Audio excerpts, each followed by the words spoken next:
Presiden Amerika Serikat Donald Trump mengatakan Iran tak lagi menjadi pengganggu. Trump bahkan menyerukan agar negara tersebut membuka Selat Hormuz yang ia sebut sebagai Selat Trump. Hal ini tercetus dalam pidatonya pada Forum Future Investment Initiative di Miami, Florida, Jumat waktu setempat.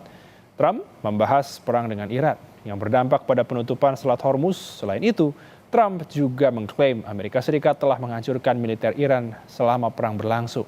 Ia kemudian meminta Iran untuk membuka Selat Trump.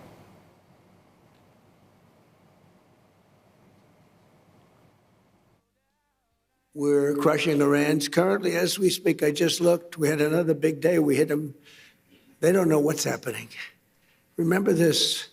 They lied about 3 days ago. I said, yeah, we're negotiating with Israel. We are not negotiating.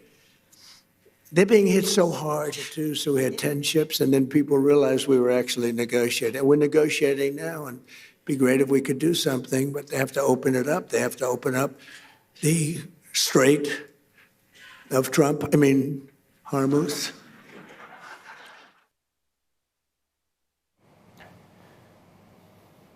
Sementara itu, Iran menyatakan pasukannya mempertahankan kendali yang cerdas dan kuat atas Selat Hormuz. Menurut juru bicara Khatam Al-Anbiya Iran, militer Iran telah melancarkan operasi rudal dan drone yang berkelanjutan serta memegang inisiatif di Teluk Persia. Hal ini terjadi saat fasilitas nuklir Iran diserang pada Jumat waktu setempat, beberapa jam setelah Israel mengancam akan meningkatkan dan memperluas serangannya terhadap Teheran.